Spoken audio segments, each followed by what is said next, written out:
Lar, how's it going? Connor Holt here with Wilson Motor. Just want to put a face to the name so you know who reached out to you here by email on this 2013 Chrysler 300 here that's behind me. And I want to do a little walk around video so you kind of see what it looks like in person, since I don't know if you're here in the valley or not, but hopefully you're close enough that you can come check it out here in person later on this week.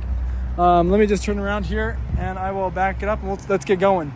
So first off, to point off is our lights, they're not LEDs, they are halogens because it is a 10-year-old car there. The other thing that's kind of interesting about this is you're going to have that older style grille. It doesn't really matter what make or model it is. If you look at all the different makes and models around this, the early teens, they all, for whatever reason, thought that the chrome lines were pretty cool then. I honestly like the new, the more honeycomb grills personally myself, but that's what they thought was cool back 10 years ago. And let's kind of keep going here. I did a little walk around before I did this video and noticed that there's not very many dings or dents that I could see here on the vehicle. So for 2013, it's in really, really good shape. These are just your normal Chrysler wheels, as you can see on there. So nothing fancy about the wheels other than being a Chrysler and a fancy Chrysler. As for your tread, you got a lot of tread on these still. So you're set there for a while. You don't have to worry too much about getting those changed out. They are just the all-terrain tires. A really nice thing about this vehicle actually is, even though it's a 2013, it is still a all-wheel drive. So it's still an all-wheel drive vehicle. So as you're driving in the snow, if you happen to be in a snowy area, you're going to be nice and protected there. You don't have to worry about sliding as much as you would be in a front-wheel drive vehicle. Here you're going to have a backup camera as well. So it's going to show you the lines there, and I believe the predictive lines, and then I'll show you that when we get inside the vehicle where that's at. I don't know if this is a sensor, a parking sensor or not. I have to verify that. Or it could just be aesthetics to match, kind of to make the car match how it does. Kind of coming around on this side. Let me do this is I'll open the trunk real fast and then I will show you the back seat. So you can kind of see what the space looks like here in the trunk. You got this little hook, this little net here to kind of keep things from flying around the trunk. You have these hooks here which will hold 50 pounds on both sides. And then I think I was able to pull that up. I have no idea how to pull that up.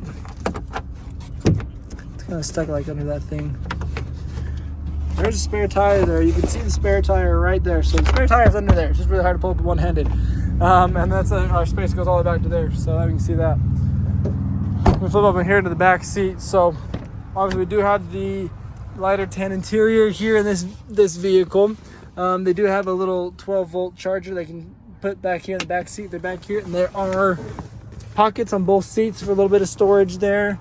You got the cup holders on the sides for storage on the doors, and then there's also the cup holders here in the middle armrest with a little storage right there as well. Perfect to put a Game Boy. Just kidding. Game Boys are too old school.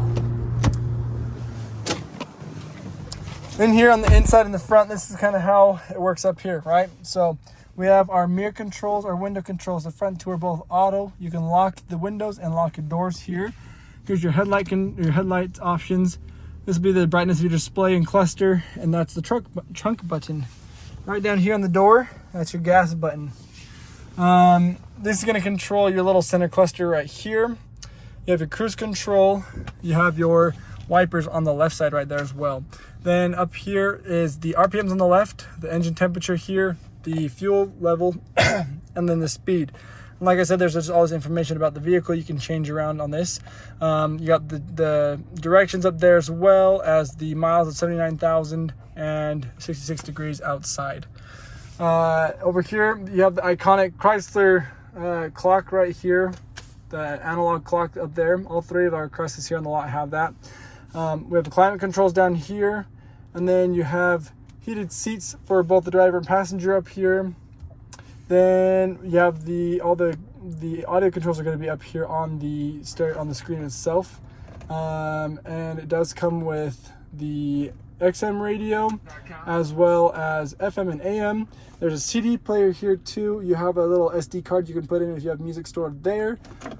Down here we have a charger, which is just that 12-volt charger there with a little storage in there. And then in here you're going to have the aux cord option and your USB hookups right there too, with another 12-volt charger. Cup holders. This is your stick to be able to go into the gear, and it's kind of weird. have to like pull it back all the way, hit up just once, just barely there. You have to like hit it up again just barely for that, or you have to hit it and hold it all the way up there for parking. So it kind of takes a little bit of getting used to play with this guy.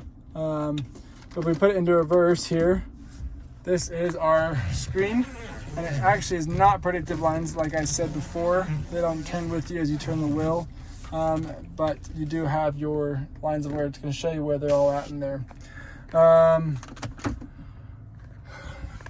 Regular mirror, it changes the brightness behind you. This is your key. Your key's gonna have unlocking, locking, your trunk, and then your remote start and panic options. And then we have our glove box over here, which does come with an owner's manual. So you have additional questions, you can feel free to refer to the owner's manual as well. Anyways, that's gonna be everything that I have for you. So hopefully that will kind of give you a little bit of interest to come here and drive the vehicle, because it drives awesome. It's a wonderful car for being 10 years old. Like I said, it's only 79,000 miles for a 10-year-old car.